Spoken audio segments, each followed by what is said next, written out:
Hey everyone, my name is Nathan Byrd, founder of Acquisition Conference, and also this podcast called the Acquisition IQ Network.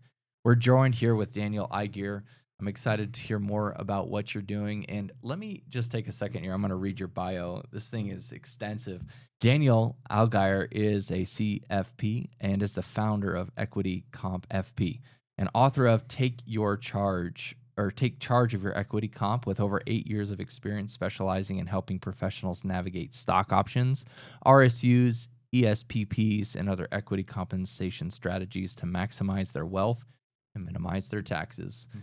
Yeah. As a business owner, we know this is super important, and that's exactly why we have you today on the podcast. Explain what's an RSU and an ESPP.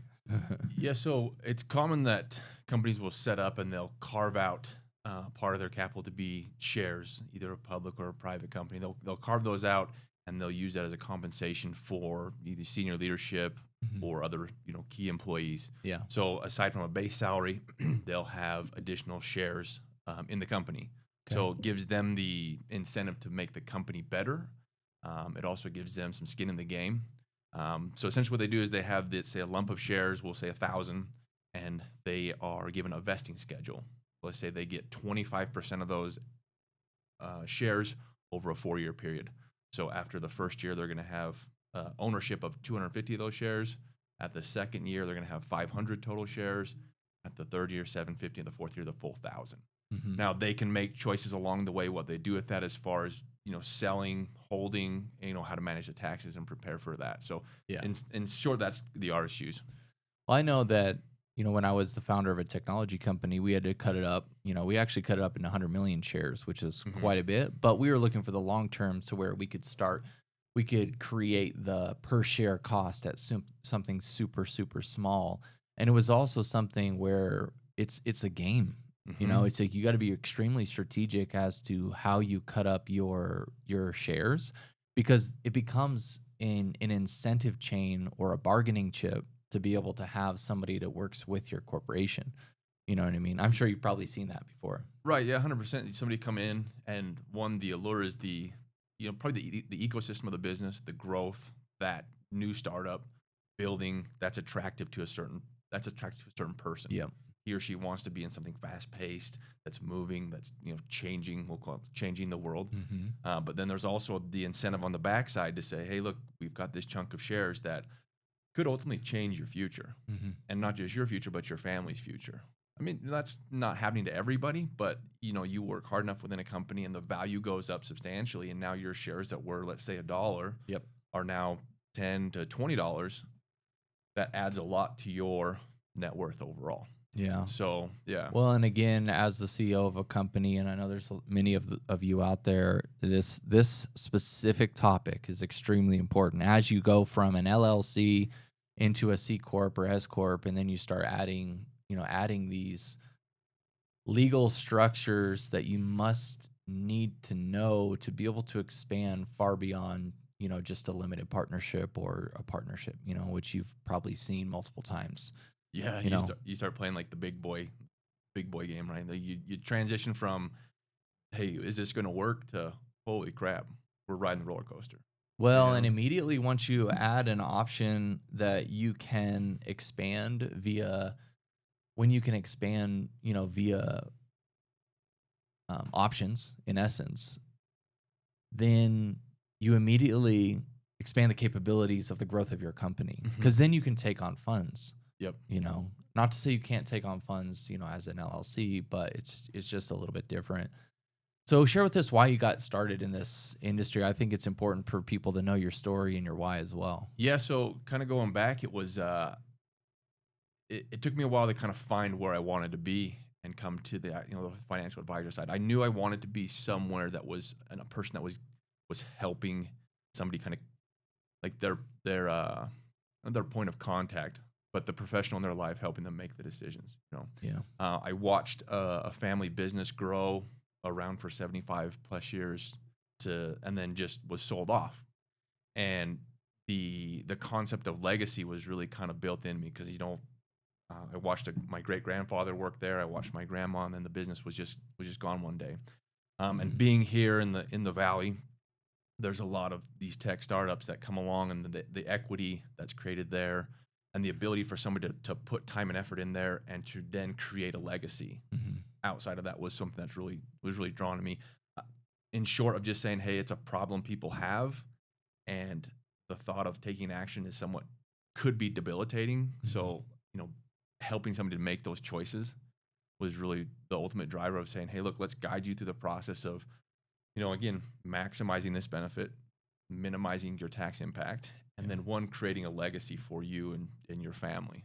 Well, as the founders out there, a lot of times it's almost front heavy with the amount of excitement that one has to be able to grow something, but then there's also, it seems like you have the excitement on the back end as well to make sure that people are properly structured to where you can help them actually achieve the goals and dreams that they have.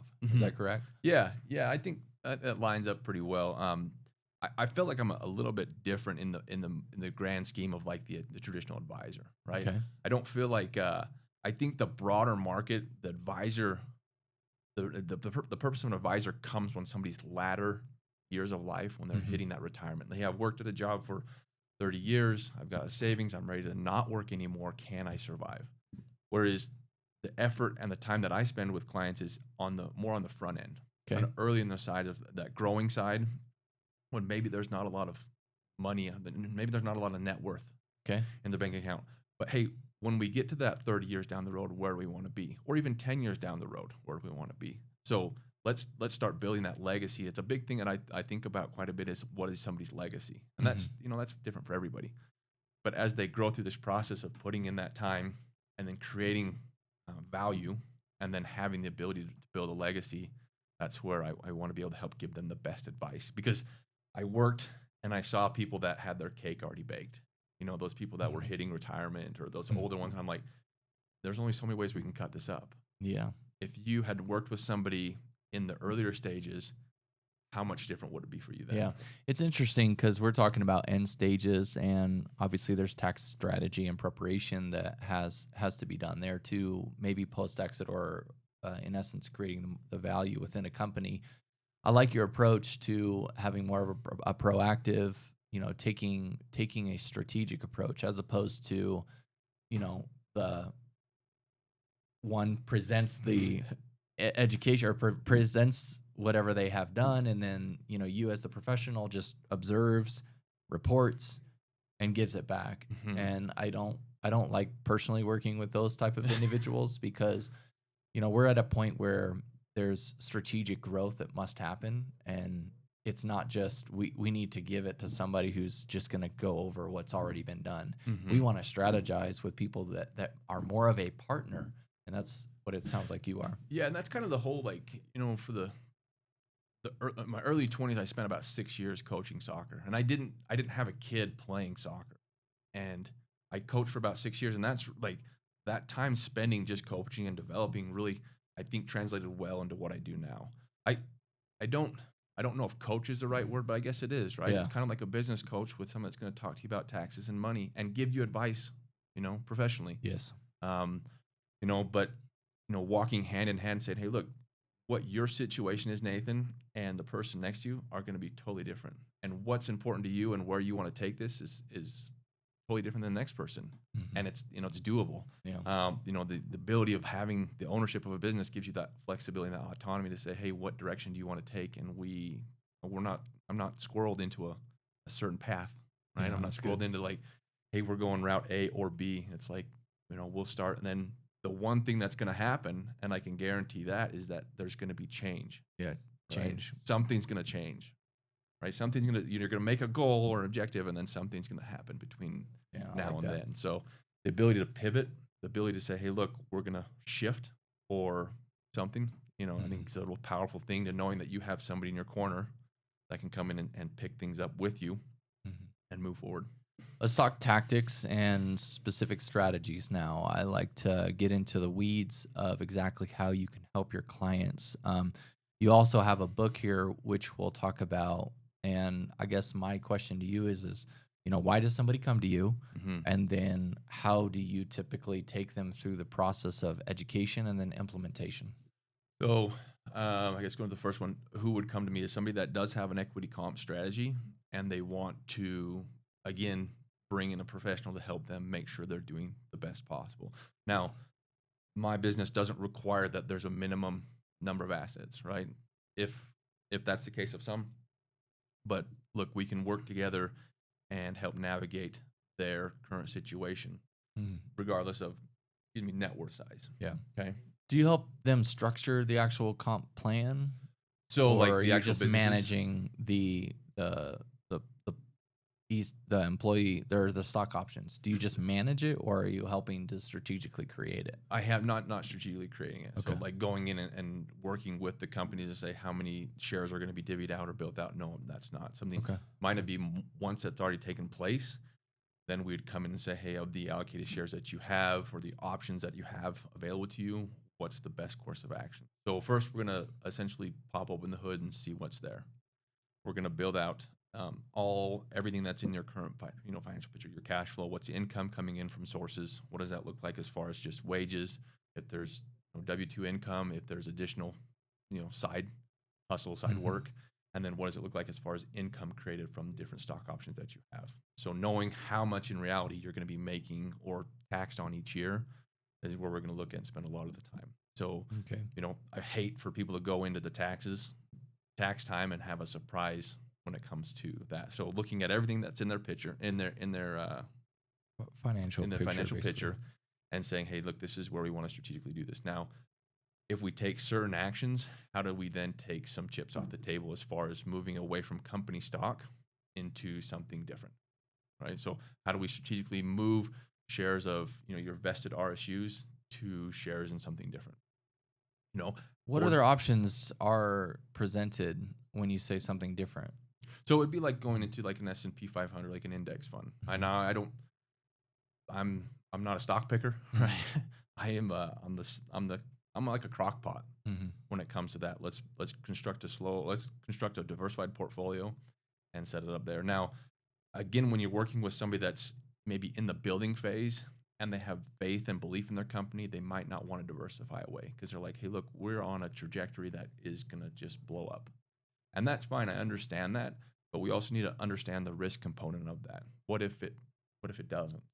Right? There's that potential. So generally, you're going to get the conversation is going to be, hey, let's diversify and not have a concentrated position of maybe more than 10% traditionally. Now, if we're working and looking at somebody that's in a company and they want to hold a higher amount, that's fine. But when we diversify away into a diversified portfolio, we're looking at then of putting that into like something probably like the S&P 500. And you're thinking about this is like you're then taking it from a single company and putting it towards 500 of the best companies available domestically. So you get that diversification when it comes there. So So somebody comes to you, they've got obviously questions about diversification, and then as far as the money that's being created within the company, you're helping to route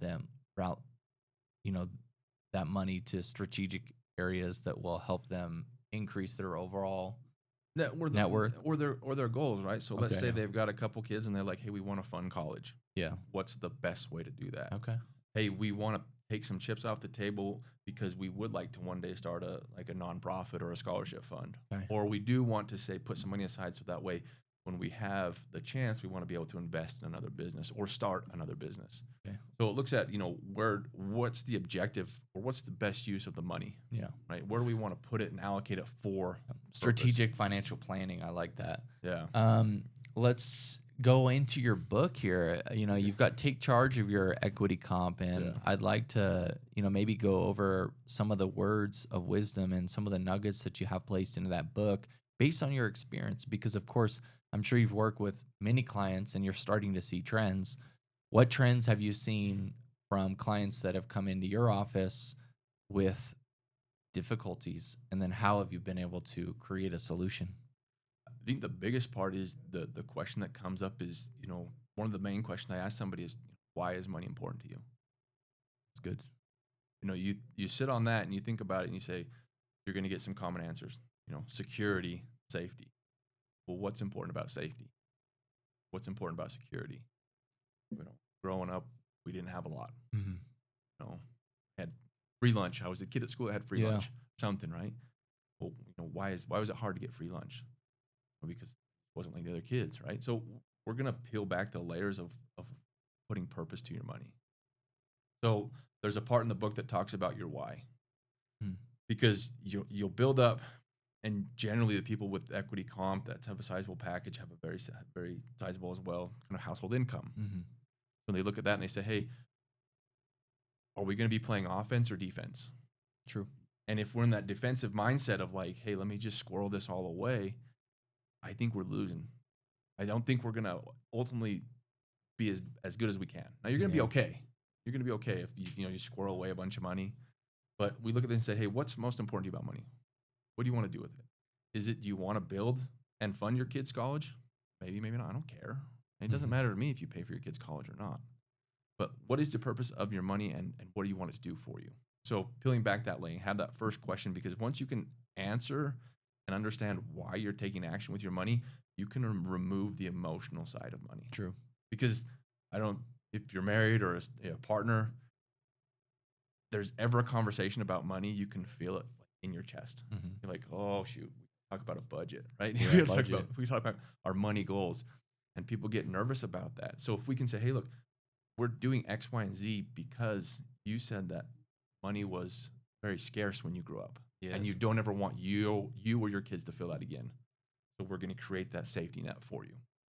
So there's a portion of there that's mindset, because there's also, whether you come from an affluent family or you come from a family that had less than, there's always conversations around money. Mm-hmm. And, I think it's imperative that we build a strong relationship with money and how it can help either be a catalyst to positive change, mm-hmm. or how it can destroy families or destroy you, based on various things like greed, power, and all these aggressive sides to money. But there's also this philanthropic endeavor. We can hire individuals, we can pay for vendors, or pay for employees, and it's really a different shift in your perspective. And it's not in the book, but there's 5 things that I believe are more important than finances. So one is your relationships, mm-hmm. Your spouse, your kids, your family, your friends, relationships. One's your spirituality, mm-hmm. so your belief in a higher power, whatever it may be. One's your health, right? If you don't have health, it doesn't matter how much money you have. Mm-hmm. One is also to your experiences. So what are you doing with those that are most important to you? Are you going on vacations? Are you spending time with them? Are you working late at night and sacrificing putting your kids to bed? True. And the last one there would be your personal development. Yeah. So if you can nail those 5, I think that's the key part of where coming in and working together. Say, hey, look, we're going to talk about your money side, but I don't believe your money is the most important. I believe your relationships, your spirituality, your health, your experiences, and your personal growth are going to be far more important. And we'll make sure your money's taken care of so that you can focus on those more important things. Yeah, we've seen that it's just a byproduct of consistent action over the course of time. In essence, is what and how you can accumulate mm-hmm. value. You know, and of course you need to be strategic at what lanes that you choose. But So what else you got in that book? There's some strategies now. This, you don't have to tell us all about the book, right? Because we want people to get the book. People can pick it up. Yeah. So this is a book that would work for somebody just out of college getting hired. Their first equity comp package to a senior executive that has a multi 7-figure equity comp package. It just breaks it down all in there. So again, getting this in the understanding, hey, what are the ins and outs of RSUs, ISOs, employee stock purchase plans, and non-qualified stock options? What do those look like? What are the nuts and bolts behind that? What are the tax impacts of those? How do those actually work? Okay. And the illustrations were done by myself, mm-hmm. so they're very elementary. They're very basic. They should be easy to understand. nothing fancy with the illustrations. So there's understanding the tax part of it. What does that look like as far as the tax impact of receiving these stock options? What about when vesting? what about if when I sell, how does that impact my tax wise? And then looking at diversifying that away. Like I said, we go through the equity comp blueprint, and that's what is identifying, again, what I said, identifying what you have as far as the equity comp package, looking over the tax components when it comes to that, and then diversifying and fulfilling that into I've something. got something for us right here, right now. I'm gonna be someone who is buying companies right now. Mhm. Okay, that's kind of what we're talking about. Acquisition conference. That's what we're doing on our side. And what we're doing is you can purchase or you can receive based on your equity that you put into a company. You can receive options, Mhm. right?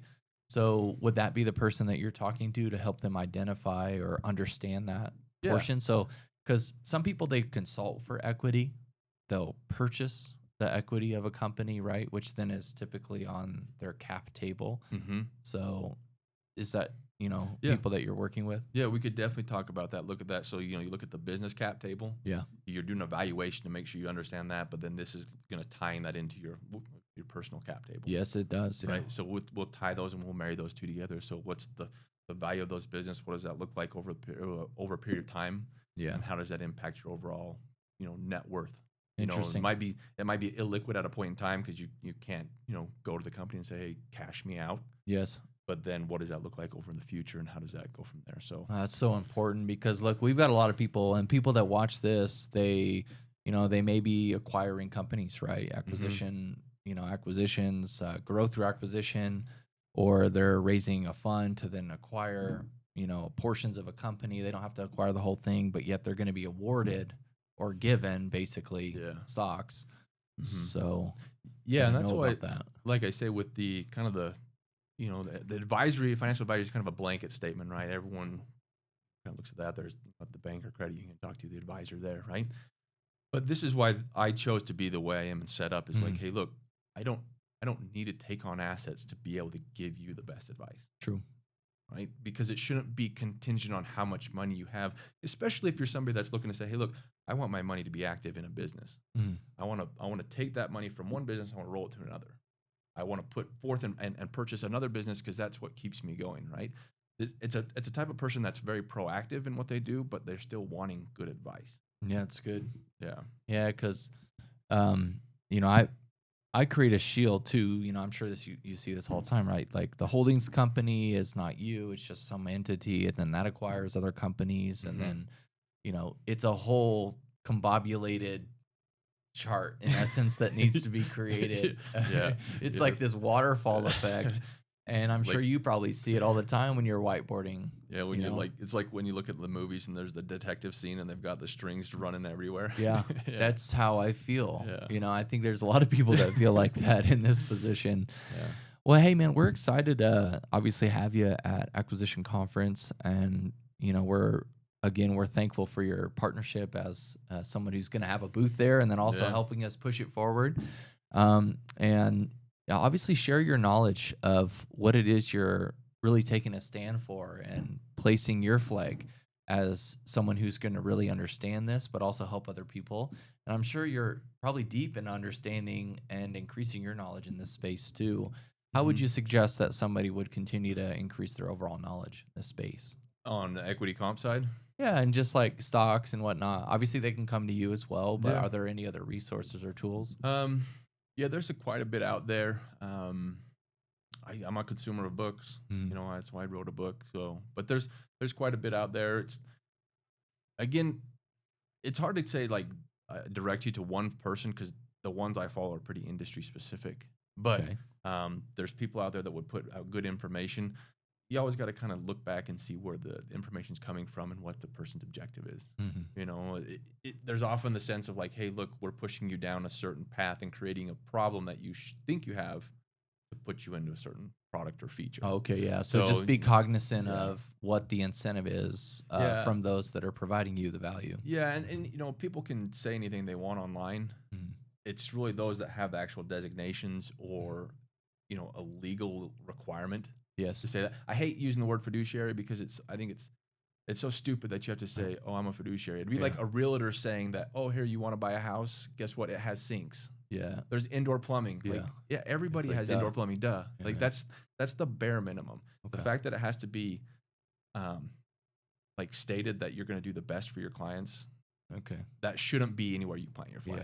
Yeah. Well, and I it's am not- a fiduciary. I mean, Yeah. I follow that standard, but you're not going to find anywhere on my Yeah, website but I don't need to tell you like, hey, I'm Yeah. gonna do a good job. It's like that's just a part of who you are. Right, Yeah. right. And that's good. Yeah, Well, so- again, thanks a lot for joining us today on the Acquisition IQ podcast. And guys, if you like today's episode, you want to learn more, make sure to follow us on YouTube. We got Acquisition IQ on YouTube as well.